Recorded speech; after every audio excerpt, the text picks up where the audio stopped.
अस्सलामुअलैकुम रीडर्स, कैसे हैं आप सब। उम्मीद करती हूँ आप सब खैर आफियत से होंगे। आप देख रहे हैं फ़री खान नावल्स और मैं हूँ फ़री। आज हम रीड करने जा रहे हैं इश्क़े हकीकी का सफ़र की एपिसोड नंबर 54, तहरीर फ़री खान। अगर आपको मेरी वीडियोस अच्छी लगती हों तो चैनल को लाइक, शेयर और सब्सक्राइब करना मत भूलिएगा। So let's start the video. Ayaan Khanzada जैसे ही घर की अंदरूनी तरफ दाखिल हुआ तो इसने गुल बी, जो कि आयान खानज़ादा के बचपन से ही वहीं पर मौजूद थी, उन्होंने हमेशा आयान खानज़ादा को अपने बेटे की तरह प्यार किया। क्योंकि गुल बीबी एक बे औलाद औरत थी, वो और उनके खावन खान बाबा अपनी जवानी से ही खानज़ादा फैमिली की खिदमत गुजार रहे थे। यही वजह है कि आयान खानज़ादा गुल बीबी और खान बाबा से बहुत अटैच था। गुल बीबी ने भी हमेशा आयान खानज़ादा को बेहद प्यार किया। फ़ातिमा का हाथ अभी भी आयान खानज़ादा के हाथ में ही था। गुल बीबी ने जैसे ही आयान खानज़ादा की आवाज़ सुनी तो फ़ौरन से पहले भागती हुई आई और आयान खानज़ादा को अपने सीने से लगा लिया और बोली कि आ गया मेरा बच्चा। कितने दिनों से हम आपको याद कर रहा था, लेकिन आप ही अपनी गुल बीबी को भूल गया था। आयान खानज़ादा हंसने लगा और गुल बीबी को अपने सीने से लगाकर बोला कि गुल बीबी, आपको मैं कैसे भूल सकता हूँ, आपने तो मुझे बहुत प्यार दिया है, आपसे मेरा बचपन जुड़ा है। गुल बीबी ने जैसे ही पास खड़ी फ़ातिमा को देखा तो इसको अपने गले से लगाकर इसको प्यार देने लगी और कहने लगी, क्या यही है हमारा बहू। आयान खानज़ादा हंसने लगा और बोला कि जी गुल बीबी, यही हैं वो जिन्होंने आपके छोटे खान का सुकून बर्बाद कर रखा था।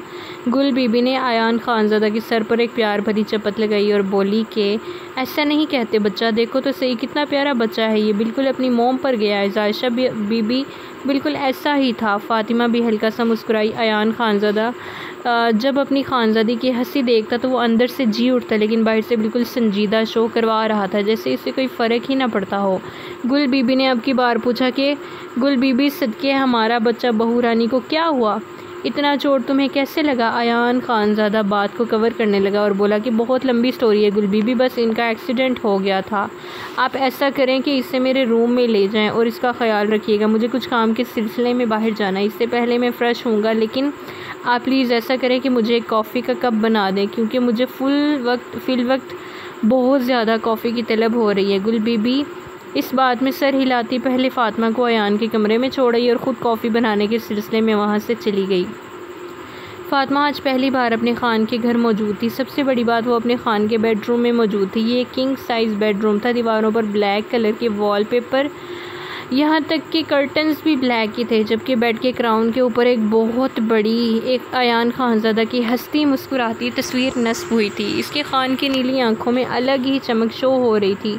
गोरी रंगत, हल्के ब्राउन कलर के बाल, जबकि ख़त की सूरत में तराशी हुई दाढ़ी। फ़ातिमा ने जब अपने खान को तस्वीर में हंसते हुए देखा तो इसकी हंसी में खो गई। सोचने लगी, क्या कोई इतना खूबसूरत हो सकता है जैसे उसकी खान है। वो इस तस्वीर के पास गई, इस तस्वीर पर हाथ फेर कर अपने खान को महसूस करने लगी। अभी वो इसी तस्वीर के पास ही खड़ी थी कि दरवाज़ा खुलने की आवाज़ आई। फ़ातिमा एक झट में तस्वीर से पीछे हुई, लेकिन आयान खानज़ादा एक उकाबी नज़र रखने वाला इंसान था, वो सब कुछ समझ चुका था। आयान खानज़ादा का अंदर बहुत ही पुरसकून था, क्योंकि 2 साल से वो जिस केस के पीछे भाग रहा था, आज वो लोग कानून के शिकंजे में आ चुके थे। अब सिर्फ़ और सिर्फ शादाब खानज़ादा को रंगे हाथों पकड़ना बाकी था।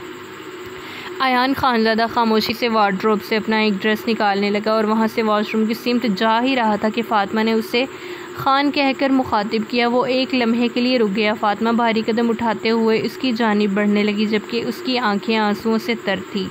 आयान खानज़ादा ने पलटकर अपनी खानज़ादी को देखा तो उसको अपनी खानज़ादी की आंखों में आंसू अच्छे नहीं लगे, जबकि फ़ातिमा किसी भी बात की परवाह किए बिना आयान खानज़ादा के कदमों में बैठ गई और गिड़गिड़ाकर इससे माफ़ी मांगने लगी। आयान ने जब अपनी खानज़ादी को ऐसा करते हुए देखा तो उसकी रूह तड़प गई।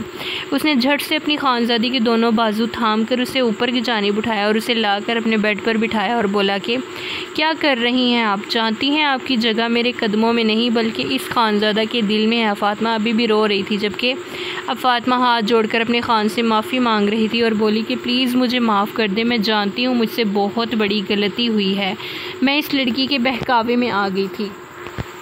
आयान ने अपनी खानज़ादी के दोनों हाथ थामकर इसे सीने से लगाया और बोला कि आप नहीं जानती आपकी वजह से मैं किस कर्ब से गुज़रा हूँ। जानती हैं मैं सूली पर लटका हुआ था कि न जाने आप किस हाल में हैं। फ़ातिमा एक लम्हे की ताख़ीर किए बिना ही अपने खान से दूर हुई और बोली कि खान, मुझे अपनी मॉम की कसम, मैं अभी भी बिल्कुल पाकीज़ा हूँ। मैं मानती हूँ वो लोग मेरे साथ बहुत बुरा करने वाले थे, लेकिन अल्लाह ने आपकी सूरत में वहाँ फ़रिश्ता भेजा और मेरी इज़्ज़त को बचा लिया।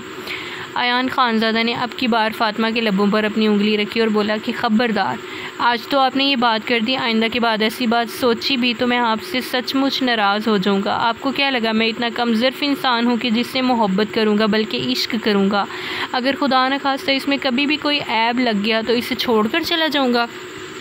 नहीं जानम, ऐसा कुछ भी नहीं। आप अयान खानज़ादा की जान थी, हैं और जान ही रहेंगी।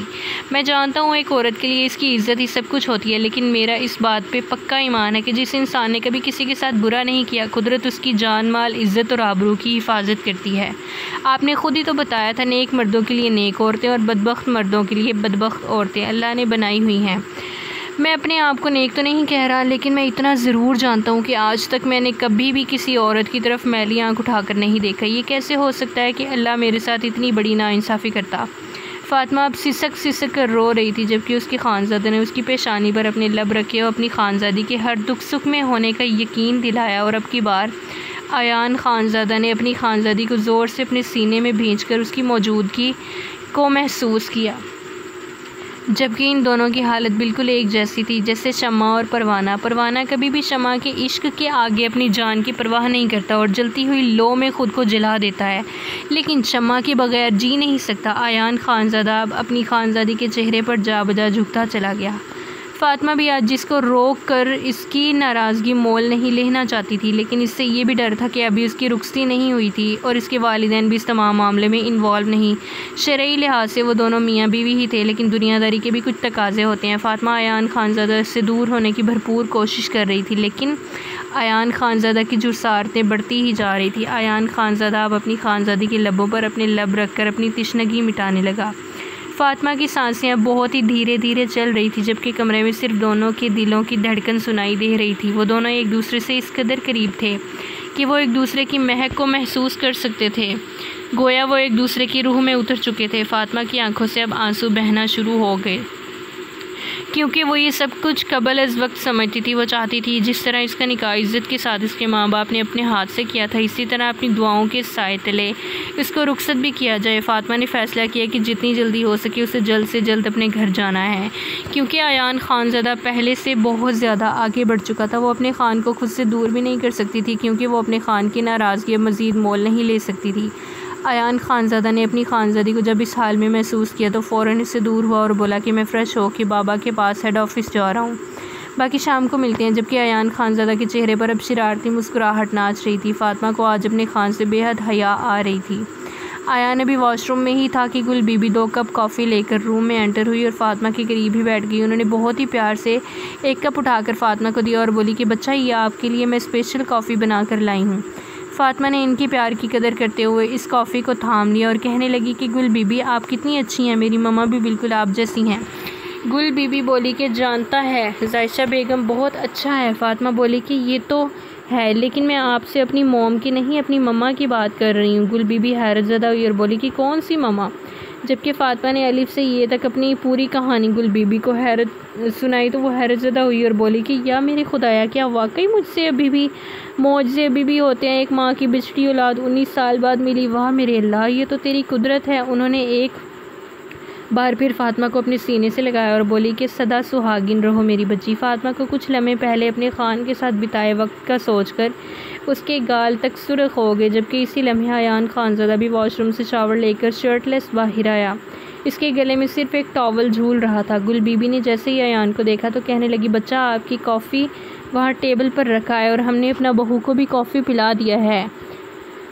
गुल बीबी बोली कि अब हम बाहर चलता है, हम कुछ खाने पीने का इंतज़ाम कर रहे हैं। तुम्हारे खान बाबा भी सुबह से मेरे पीछे पड़ा था कि आज काबुली पुलाव पकाओ। आज हम तुम सब का काबुली पुलाव बना रहा है। अयान बोला, वाह फैंटास्टिक।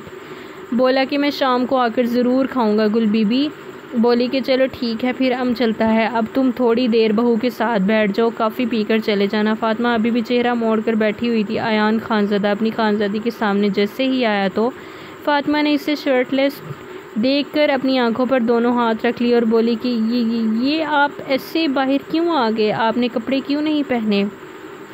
अयान खानज़ादा मुस्कुराने लगा और फ़ातिमा के दोनों कंधों से पकड़कर अपने मुकाबिल खड़ा किया और बोला कि वो इसलिए कि आज मेरी मिसेस मेरी जानू मेरी ड्रेस निकाल कर देंगी। फ़ातिमा हकला कर बोलने लगी कि आप तो पहले ही वार्डरोब से अपना ड्रेस निकाल चुके हैं।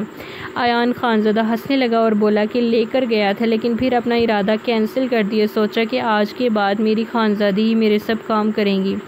फ़ातिमा की आंखें हैरत से फैल गई और जबकि इसने एक बार फिर अपनी आंखें ज़ोर से मीच ली और बोली कि अभी तो जाकर पहन ले कुछ, मुझे आपको शर्टलेस देखकर शर्म आ रही है। अगर आपको मेरी वीडियो अच्छी लगे तो चैनल को लाइक शेयर और सब्सक्राइब करना मत भूलिएगा। थैंक्स, अल्लाह हाफिज़।